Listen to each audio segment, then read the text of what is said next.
مرحبا بكم في عوالم غامضة، رعب، غموض، قصص وأساطير، كل هذا وأكثر مع عثمان بن شبيب.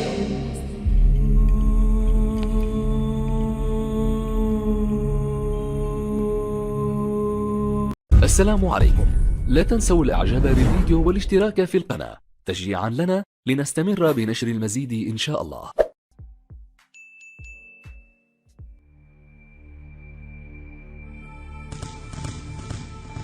السلام عليكم أعزائي المستمعين، معكم عثمان بن شبيبة من قناة عوالم غامضة. إلا كنتي مازال جديد وهذه أول مرة كتزور قناة عوالم غامضة، إلا سمحتي تقوم بالضغط على زر الاشتراك وتفعيل خاصية الجرس باش توصل بقصص جديدة. وفي حالة ما إذا عجباتك القصة ما تنساش جيم وتعليق، ويمكن لك تشاركها مع الأصدقاء ديالك. اليوم عندنا قصة رعب مختلفة على القصص اللي قبل، بحيث أنه بعض الأحداث اللي فيها حقيقية أو بالأحرى فيها مواقف حقيقية. وهاد القصة السيدة كنعرفها مزيان، وهذه هي القصة ديالها اللي زدت عليها تعديلات ومواقف باش تساير الدراما الإذاعية. والمواقف الحقيقية غادي نشير ليها في نهاية القصة. قصة بعنوان عريس من الجن، بقلم وأداء ومونتاج العبد لله عثمان بن شبيبة. ونبداو القصة على بركة الله.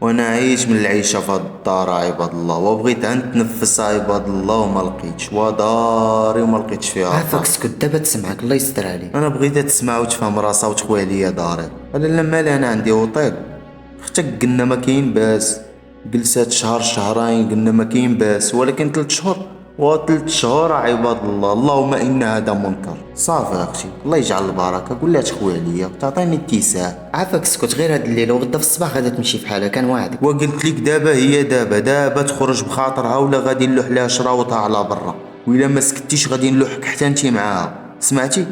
حيدي من قدامي تفو الله ينعلو قنص.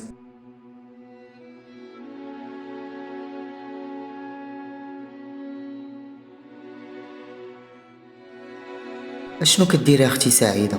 انا كنجمع في حوايجي يا اختي فاطمه، غادي نمشي في حالي. لا ما تقوليهاش عافاك اختي، راه واخا كيغوت وكيتعصب راك عزيزه عليه.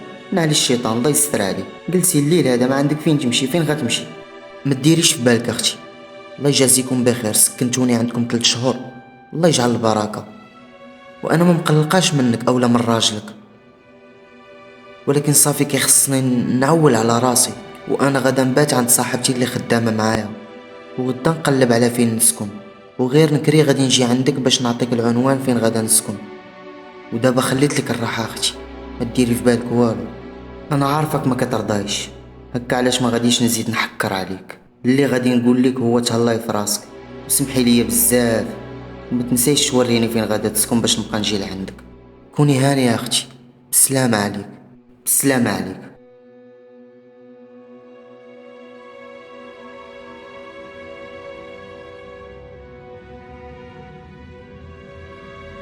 خرجت من دار اختي وانا في قمة الحزن. سمحوا لي نعرفكم شكون انا سعيدة كامل، في عمري 34 سنة. خلقيت في فيلاج صغير.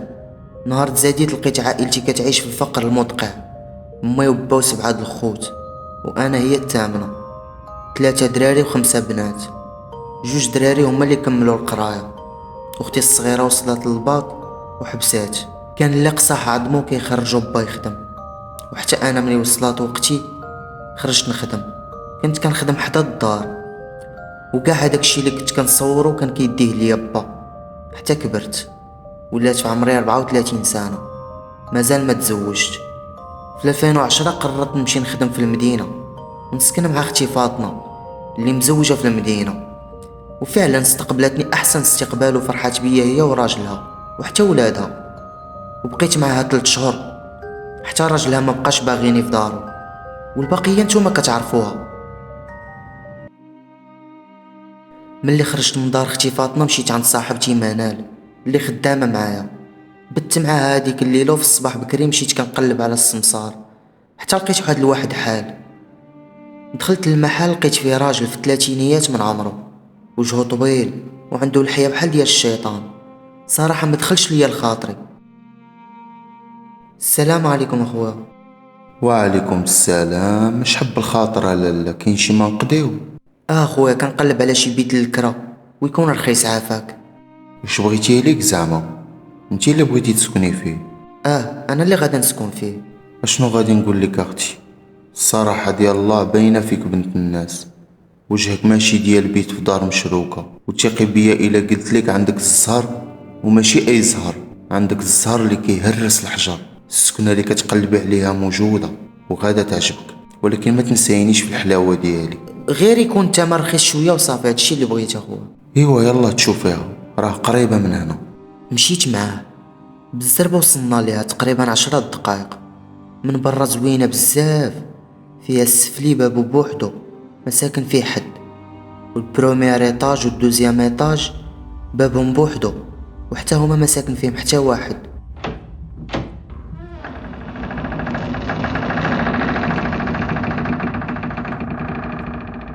حل الباب ديال الفوق وبدينا طالعين في الدروج، وطلعنا ديريكت للسطح. كاين فيه بيت كبير وكوزينه صغيره وطواليت، ولكن كلهم عندهم الباب للسطح، وبان لي غدا تكون غاليه عليا. الصراحه هادشي عجبني بزاف، ولكن بشحال الثمن؟ كيف سبق لي وقلت لك اختي، انتي عندك الزهر كيهرس الحجر. مول هاد السطح باغي يكري غير ب200 درهم، 200 درهم للشهر. المهم عنده هو الكراي يكون محترم. كنت غدا نطير من الفرحه ملي سمعتو قال 200 درهم. قلت ليه صراحه عجباتني السكنه وحتى الثمن مناسبني. ايوا مزيان اختي، الله يسخر لك فهاد السكنه. امين يا رب.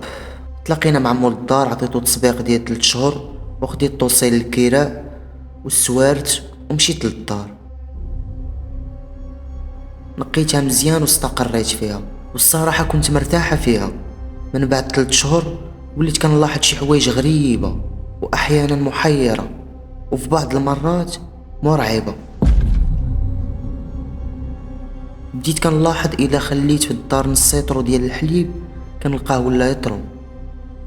الفلوس في المخده مثلا 1000 درهم، ملي كنحتاجها كنجبدها كنلقاها 1500 درهم اولا 1700 درهم اولا 2000 درهم، لدرجه انني دخلني الوسواس والحيره. وليت نهاري كله وانا كنفكر في هادشي، وما لقيت حتى تفسير لهادشي، لدرجه انني وليت مهووسه. وبقيت كنعاود الناس اللي كنعرفو كل واحد اشنو كيقول ليا. كاين اللي كيقول ليا مبروكه، كاين اللي كيقول ليا مالي المكان، كاين اللي كيقول ليا هذاك رزقك جا من عند الله.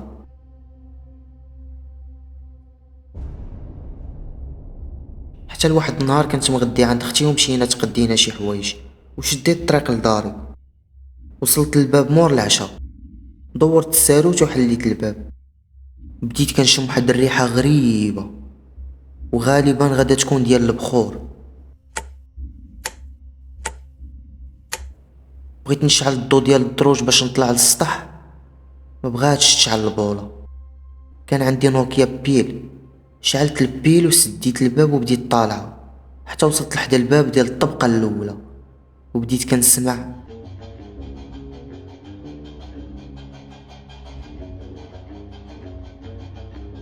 حطيت ودني على الباب وتاكدت باللي الصوت جاي من الداخل. بلا ما نحس بديت كنجري باش نطلع للسطح، وكل ما طلعت الدرجه الريحه ديال البخور كتزيد حتى وصلت للدرجه الاخرى وانا سخفانه وكان الهت وانا مفقد الوعي.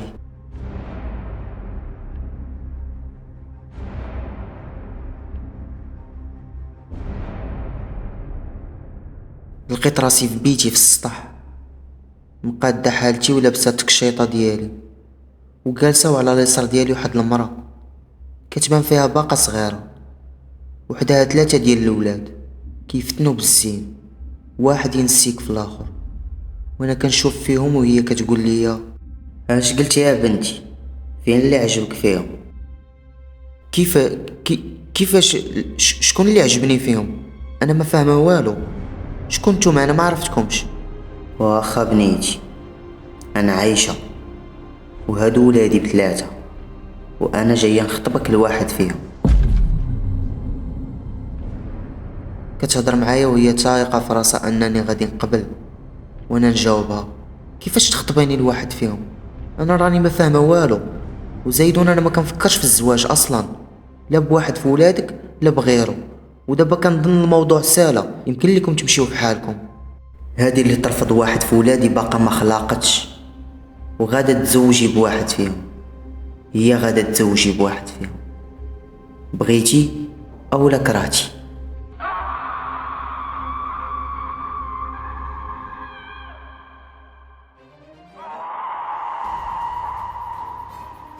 بدات كتغوت والملامح ديالها كيتبدلوا، ما بقاتش عندها الصفه ديال المراه عاديه، ولا وجهها كيكحال، وعينيها ولاو بيضين، وشعرها كحل ومخبل. ولادها حتى هما الملامح ديالهم تبدلوا ولاو كيخلعوا، وعلى وجههم شبح ابتسامه، وبخطوات ثقيله بداو جايين عندي. بغيت نوض من بلاصتي نهرب، ما قدرتش نتحرك. بديت كنغوت وصوتي ما بغاش يخرج، وهما جايين عندي وانا قلبي بغى يخرج من بلاصتو. ما عرفت ما ندير، حتى طاح ليا في بالي نقرا القران، وبديت كنقرا في نفسي القران وانا كنشوف في وجوه مرعبه ومخيفه.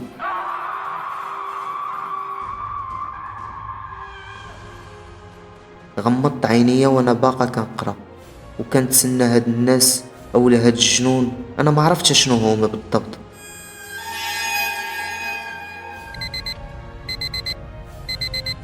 وبديت كنسمع هاد الصوت، صوت ما غريبش عليا. هذا الصوت ديال المنبه. بديت كنحل عينيا شويه بشويه، لقيت راسي ناعسه في الدرجه الاخرى ديال الدروج.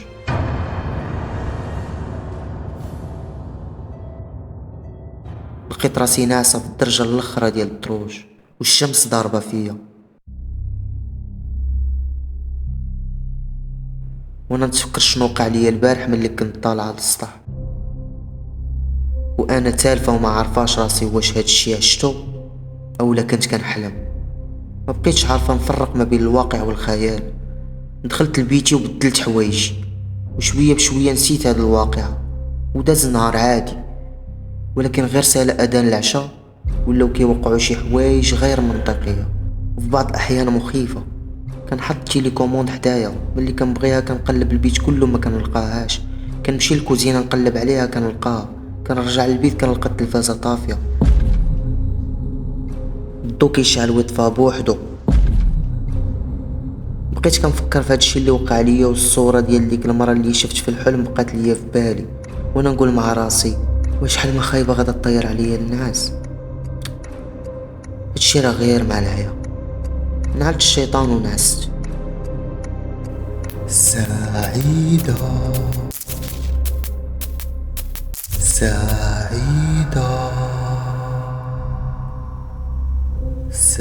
وانا ناعسة سمعت شي حد كيعيط عليا، وانا دايخة بالنعاس. ملي فقت خلعت، لقيت عائشة واقفة عليا بوجهها المخيف وشعرها المخبل وعينيها اللي بايضين.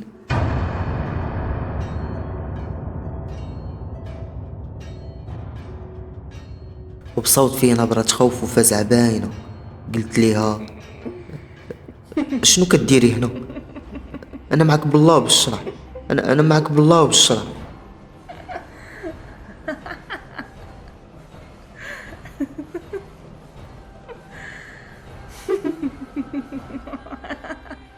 مالكي خايفة؟ خايفة مني؟ ما كيخصكش تخافي مني، بالعكس انا درت فيك خير كبير وكلتك، شربتك، عطيتك الفلوس، وحتى من الزواج بغيت نزوجك، وماشي باي واحد، وانما بغيت نزوجك من واحد في ولادي اللي غادي يوفر لك اللي تمنيتيها ويخلي عندك قيمة بين البشر الضعفاء. وعطيتك حق الاختيار، ودابا كيخصك تختاري واحد فيهم.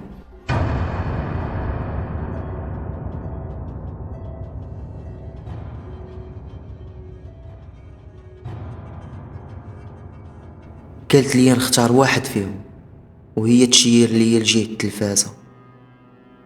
لقيت ولادها بثلاثة واقفين، وجوه مخيفة، ابتسامة باردة كتخوف، وكل واحد فيهم كيشوف فيا شوفة بدون ملامح. يلا اختاري دابا.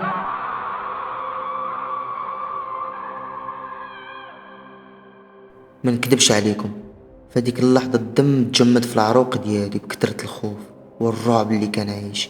ما بقيتش عارفة ما ندير، حتى بداو ولادها جايين قاصديني، وانا نتفكر الواقعة ديال البارح وانا نبدا كنقرا في القرآن. انا كنقرا القرآن وهما كيغوتو وكيتلووا من الالم. هادشي شجعني باش نزيد نقرا ونعلي صوتي، وشويه بشويه بداو كيذوبوا قدامي بواحد الطريقه مرعبه كتشبه التأثيرات السينمائيه الحديثه. ولكن الخوف والفزع ما خلانيش نحبس القرايه حتى اختفاو في مره.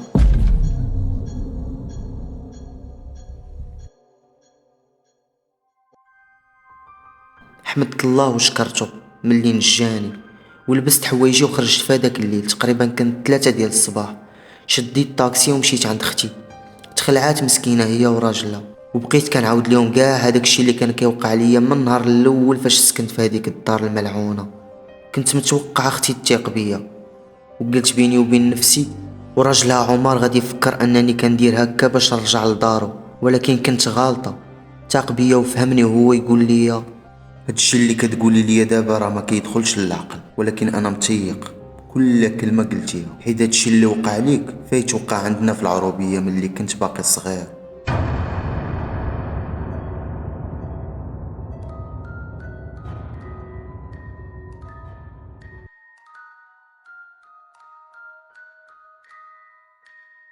كان واحد الراجل سميتو محمد، وكيعيطوا ليه ولد اللحت. حتى هو كان كيلقى الفلوس زايدين وكيعاود الناس الغرائب اللي كانوا كيوقعوا ليه.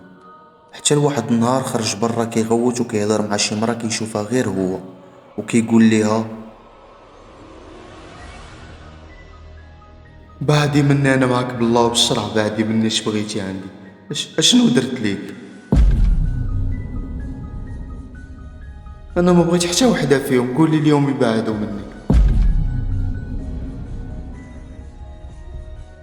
وراه ما يمكنش ليا نتزوج منكم، انا من الانس وانتم من الجن، بعدوا مني بعدوا مني بعدوا مني.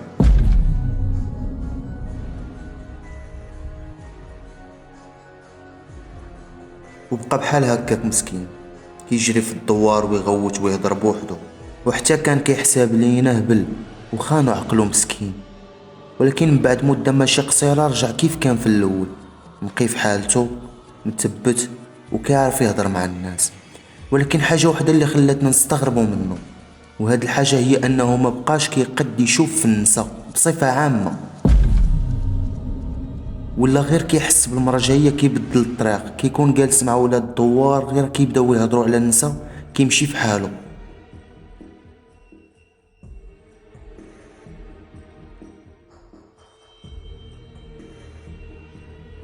حتى ولا معروف في الدوار انه ما كيحملش النساء. عرفتي علاش ما بقاش كيحملهم سعيده؟ ما بقاش كيحملهم حيت تزوجات به جنيه.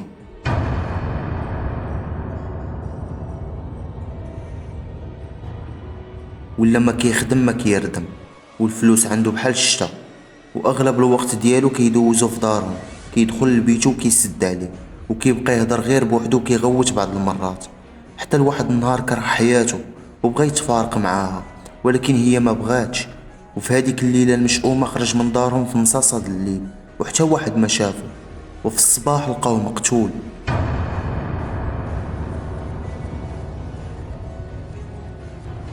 لقاوه مقتول وناعس على ظهره، وعينيه وفمه محلولين بواحد الطريقة كتبين انه سلم الروح، وهو كيشوف شي حاجة مخيفة ومرعبة ما كيتحملهاش قلب بشر.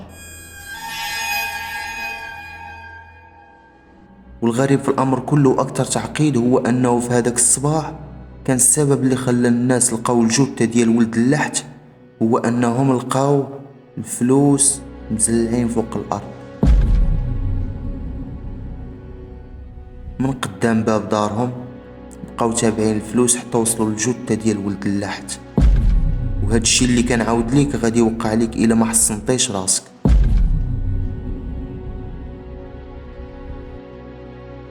كيفاش نحصل راسي اخويا عمر؟ اول حاجه غادا ديريها هي تخوي الدار، ونمشيو نسولو على الماضي ديال الدار ونجمعو معلومات، ومن بعد نمشيو عند شي فقيه. وملي كنقول فقيه كنعني فقيه عارف بينه وبين الله، كيداوي بكلام الله. والحاجه الوحيده اللي كيعطي للناس هي الماء، ما كاين لا سحور لا حجابات لا حتى حاجه من هذا النوع. وتعاودي ليه كاع هذاك الشيء اللي وقع لك من الاول، وان شاء الله يكون خير اختي سعيده. ودابا انتي عيانه، نعسي شويه ترتاحي وما تفكري في والو، وغدا ان شاء الله نساليو هذا الشيء غير تهني.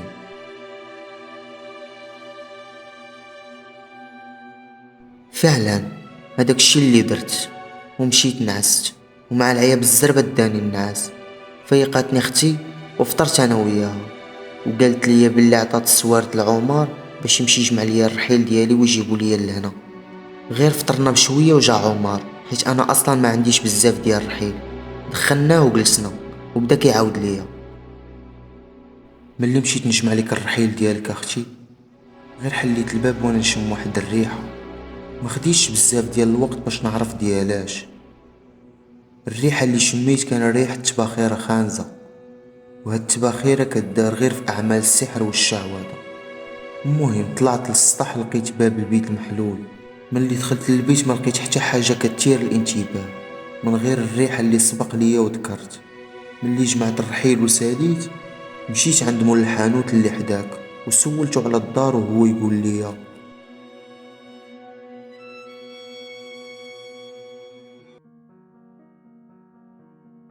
اشنو غادي نقول لك، الجن والسحر مذكورين في القرآن، وحتى واحد ما يقدر يقول العكس. وهاد الدار تبنات في 1979، مولاها سكن فيها تقريبا 10 سنين، هو ومراته وبنته. وملي بنته تخرجت من احد الجامعات في ألمانيا لقات منصب مغري في هذيك البلاد، وقررت تاخد والديها يعيشوا معاها في ألمانيا. وباها قبل ما يمشي باع الدار لواحد السيدة سميتها فاطمة في 1989. منين سكنات فيها وهي باب دارها ما كيتسدش، الداخل كتر من الخارج. ومن بعد عرفنا انه خدامة في عالم السحر والشعوذة والتجارة في الوهم. بالنهار السوق قدام الدار، وبالليل الروايح ديال الطياب بحال ديال العراسات، حيت كتبات طيب.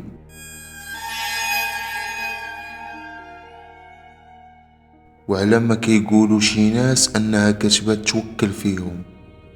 مهم ما علينا.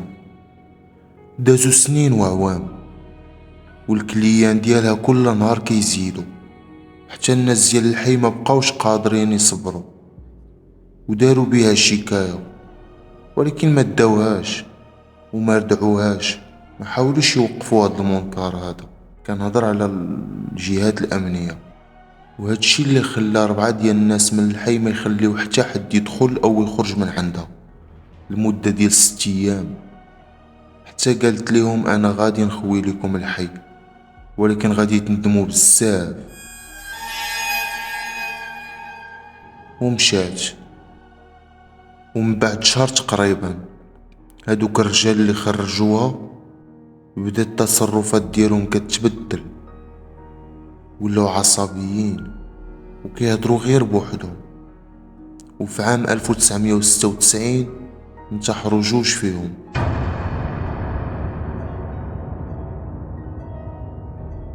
والثالث باقي لدابا في مستشفى الأمراض العقلية،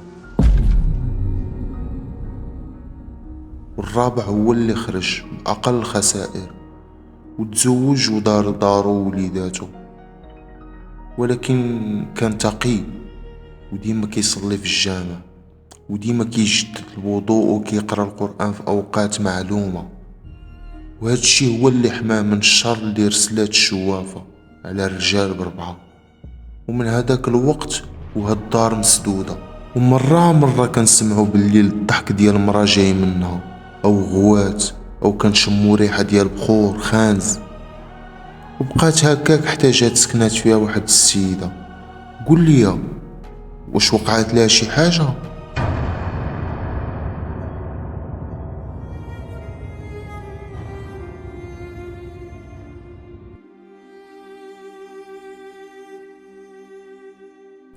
قلت ليه ما وقع والو، اسمح لي خديت من وقتك بزاف وكنشكرك على المعلومات اللي عطيتيني، وجيت لهنا ديريكت.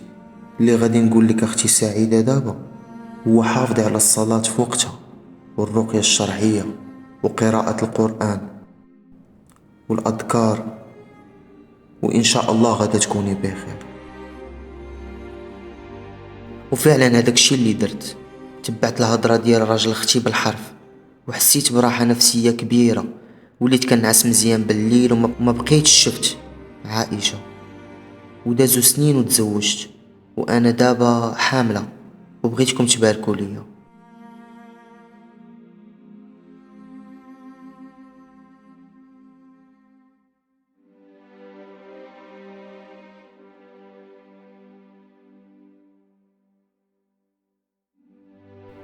إلى هنا أعزائي المستمعين كنكون وصلنا لنهاية قصة عريس من الجن. ودابا غادي نقول لكم المواقف الحقيقية اللي كاينين في هذه القصة. الموقف الأول هو الخير اللي فاض عليها، والموقف الثاني ملي ضرباتها الفيقة ولقات عائشة قدامها وطلبات منها تختار واحد من 3 الأشخاص اللي هما غالبا ماشي إنسيين. والقصة ديال ولد اللحت بعيدة من قصة سعيدة، ولكن أنا جمعتهم في قصة وحدة، والقصة ديالو حكاتها ليا واحد الإنسانة كنثق فيها بزاف من العائلة، وأشخاص اخرين عاصروا نفس الحقبة ديال الثمانينيات أكدوا لي هاد المعلومات. والله أعلم بمدى صحة هاد القصة، وكنقولها ونعاودها ودير تحت منها أكتر من خط أحمر. في هاد القصة كتبقى العهدة على الراوي اللي من عنده خديت القصة، وكنتمنى تكون لقات الاستحسان ديالكم. وبالنسبة للمستمعين الجداد ما تنسوش الاشتراك في القناة وتفعيل خاصية جرس التنبيهات، وإذا عجبتكم القصة ما تنسوش ديروا جيم وتخليوا لي الرأي ديالكم حول القصة في تعليق. كان معكم عثمان بن شبيبة، دمتم في رعاية الله والسلام عليكم.